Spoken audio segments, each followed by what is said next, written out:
Assalamualaikum warahmatullahi wabarakatuh. Alhamdulillahirrabbilalamin. Wabihi nasta'in. Wa ala umuri dunya waddin. Wassalatu wassalamu ala ashrafil anbiya'i wal mursalin. Sayyidina wa maulana Muhammadin. Amin. Alhamdulillahirrabbilalamin.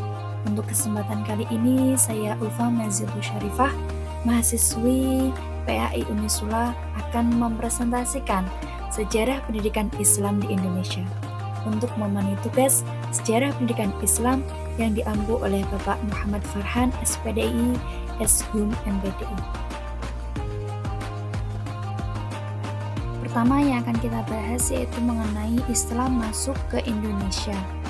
Islam masuk ke Indonesia melalui beberapa jalur, di antaranya yang pertama yaitu perdagangan. Pedagang Muslim dari Arab, Gujarat, dan Benggala berlayar ke Nusantara sejak abad ke-7 untuk berdagang. Mereka membawa ajaran Islam dan membangun perkampungan Muslim di sepanjang jalur perdagangan, seperti Selat Malaka, Palembang, Demak, Cirebon, Gresik, Tuban, dan Makassar. Selanjutnya yaitu pernikahan. Para pedagang Muslim yang terpandang menikah dengan penduduk pribumi, termasuk para putri-putri raja, sebagai syarat para gadis harus memeluk Islam terlebih dahulu. Selanjutnya yaitu sosial politik. Berdirinya Kesultanan Demak yang dipimpin oleh Raden Fatah, putra dari Raja terakhir Majapahit, memudahkan penyebaran Islam di Jawa. Kemudian sastra budaya. Karya sastra seperti kitab-kitab religius, hikayat, dan syair-syair Islam turut membantu penyebaran Islam di Indonesia. Selanjutnya pendidikan.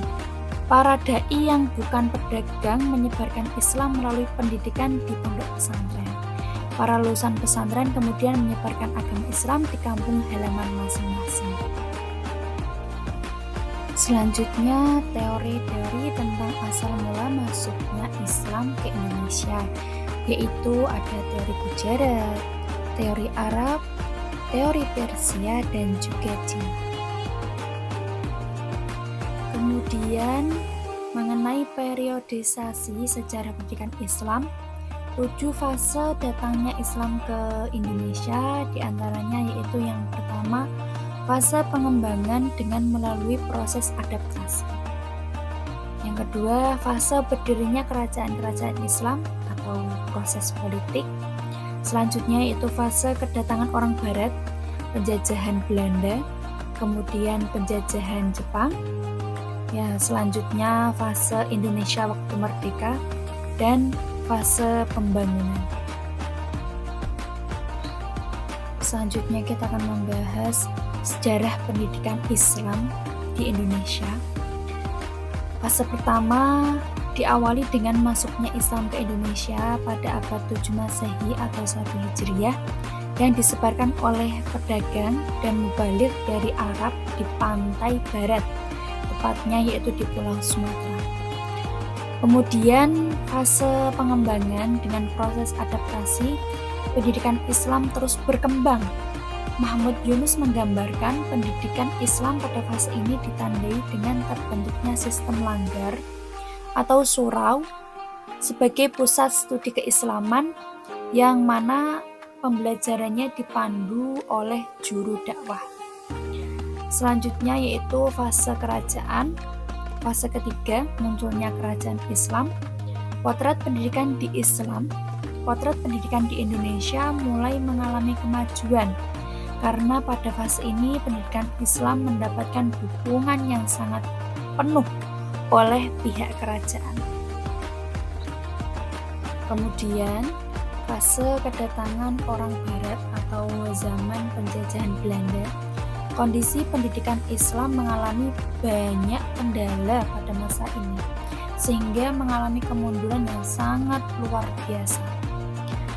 Selanjutnya, pendidikan Islam pada fase penjajahan Jepang mengalami sedikit kebaikan dibandingkan pada zaman Belanda.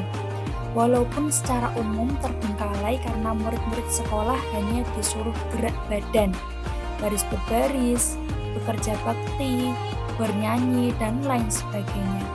Yang masih agak beruntung adalah madrasah-madrasah yang berada di pondok pesantren yang bebas dari pengawasan langsung oleh pemerintahan Jepang. Kemudian pada fase pembangunan atau zaman Orde Baru, kehidupan sosial, agama, dan politik di Indonesia mengalami kemajuan yang cukup baik. Kemudian peran pondok pesantren. Peran pondok pesantren diantaranya sebagai pusat pendidikan. Pesantren merupakan lembaga pendidikan Islam tradisional yang memberikan pendidikan agama yang moderat dan inklusif. Selanjutnya, sebagai lembaga pembangun masyarakat, pesantren berperan dalam pembangunan, pengembangan, dan pemberdayaan masyarakat. Selanjutnya, sebagai pusat informasi keislaman, pesantren menjadi pusat informasi keislaman yang dapat dikunjungi masyarakat untuk mencari ilmu-ilmu agama. Selanjutnya, perkembangan madrasah di Indonesia. Bagaimanakah perkembangan madrasah di Indonesia? Pertumbuhannya sangat pesat. Seiring perkembangan zaman, jumlah madrasah dan sekolah Islam di Indonesia terus meningkat. Lembaga-lembaga madrasah yang mengkolaborasikan kurikulum modern juga mulai bermunculan.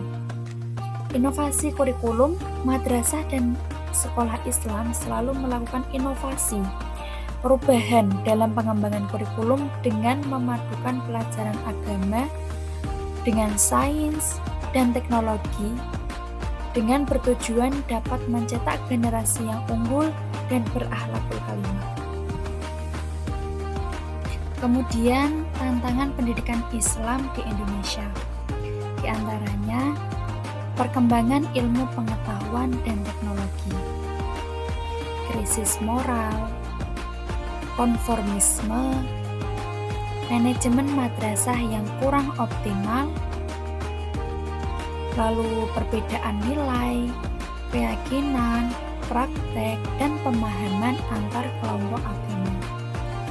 Sikap skeptis masyarakat terhadap lembaga pendidikan Islam, dan rendahnya daya saing lulusan sebagai pendidikan.